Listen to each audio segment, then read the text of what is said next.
Friends, എനിക്കിന്ന് കുറച്ച് ചക്ക കിട്ടിയിട്ടുണ്ട്. നമുക്കിതുകൊണ്ട് ചക്ക വരട്ടി ഉണ്ടാക്കാം. ആദ്യം ഇതിൻ്റെ ചവണി കളഞ്ഞിട്ട് നമുക്കിതിൻ്റെ പീസെല്ലാം മുറിച്ചെടുക്കാം. ചക്ക ഞാൻ കുരു കളഞ്ഞ് വൃത്തിയാക്കി എടുത്തിട്ടുണ്ട്. ജസ്റ്റ് രണ്ടായിട്ടൊന്ന് മുറിച്ചെടുത്തിട്ടേ ഉള്ളൂ. നമുക്കിനി ഈ മിക്സിയുടെ ചെറിയ ജാറിനകത്തോട്ടിട്ട് ജസ്റ്റ് ഒരു ക്രഷ് ചെയ്തെടുക്കാം. സമയമുള്ളവരാണെങ്കിൽ ചെറുതായിട്ട് ഇരുന്ന് അരിഞ്ഞെടുത്താൽ മതി. ഞാനിപ്പോൾ ജസ്റ്റ് ഒത്തിരി നിറയ്ക്കേണ്ട, ഒരു 3/4 ഇട്ടിട്ട് നമുക്കിത് ചെറുതായിട്ടൊന്ന് ക്രഷ് ചെയ്തെടുക്കാം. ഞാനിത് ജസ്റ്റ് ഒന്ന് ക്രഷ് ചെയ്തെടുത്തിട്ടുള്ള കൊണ്ട് ഈ പരുവത്തിൽ ഇങ്ങനെ നമുക്ക് എല്ലാം ചെയ്തെടുക്കാം.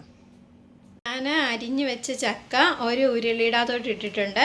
ഒരു 1/2 ഗ്ലാസ് വെള്ളം ഒഴിച്ചിട്ടുണ്ട്. നമുക്കിതൊന്ന് വേവിക്കാം. ചക്ക വെന്ത് കഴിഞ്ഞിട്ട് വേണം നമുക്ക് ശർക്കര ഉരുക്കിയത് ഒഴിക്കാൻ. കാര്യം അല്ലെങ്കിൽ ചക്ക ശരിക്കും വേഗത്തില്ല, മധുരം അതിൽ കയറി പിടിക്കും. അപ്പോൾ നമുക്കൊന്ന് ചക്കയൊന്ന് വേവിച്ചെടുക്കാം. വെന്ത് വരട്ടെ. വെന്ത് വന്നിട്ടുണ്ട്. ഇതിനകത്തോട്ട് നമുക്ക് ഉരുക്കിയ ശർക്കര ഒഴിച്ചു കൊടുക്കാം. ശർക്കരയുടെ അളവ് നമുക്ക് മധുരത്തിന് പാകത്തിന് എടുക്കാം. ഇത് ഞാൻ നേരത്തെ ഉരുക്കി വെച്ചിരുന്ന ശർക്കരയാണ്. ഒന്ന് ഒഴിച്ചു കൊടുക്കുന്നുണ്ട്. മധുരം ഇച്ചിരി കൂടുതൽ ഇരിക്കണം. കാര്യം ഇത് കേടാകാതെ ഇരിക്കണമെങ്കിൽ ലേശം മധുരം വേണം. അതുകൊണ്ട് ഞാൻ ഒരു കപ്പോളം ഒഴിച്ചിട്ടുണ്ട്. ഇനി ഇതിനകത്തോട്ട് വേണ്ടത് കുറച്ച് നെയ്യ് വേണം. നല്ല പശുവിൻ നെയ്യ്. നമുക്കൊരു 2 സ്പൂൺ നെയ്യ് ഒഴിച്ചു കൊടുക്കാം.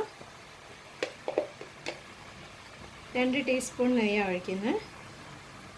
ഇനി ഇതിനകത്തോട്ട് 2 ഏലക്ക ചതച്ച് ഞാൻ വെച്ചിട്ടുണ്ട്. അതും കൂടി ഇട്ട് കൊടുക്കാം.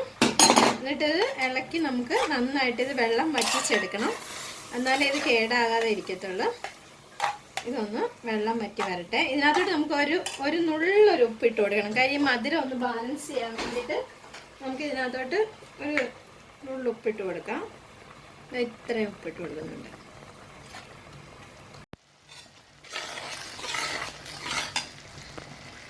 നമ്മുടെ ചക്ക വെള്ളം വറ്റി നല്ല പാകമായി വന്നിട്ടുണ്ട്. ഇനി തീ ഓഫാക്കി നമുക്ക് തണുക്കാൻ വെക്കാം. തണുത്തിട്ട് നമുക്കൊരു എയർ ടൈറ്റുള്ള കണ്ടെയ്നറിലോ കവറിലോ ആക്കി ഫ്രീസറിൽ വെക്കണം. ഫ്രീസറിൽ വെക്കുവാണെങ്കിൽ 1 ഇയർ, നമ്മുടെ ഇനി അടുത്ത ചക്കത്തിൻ്റെ കാലം വരെ നമുക്ക് ആവശ്യമുള്ളപ്പോൾ ചക്കയുടെയൊക്കെ ഉണ്ടാക്കാനായിട്ട് ഇത് ഉപയോഗിക്കാം.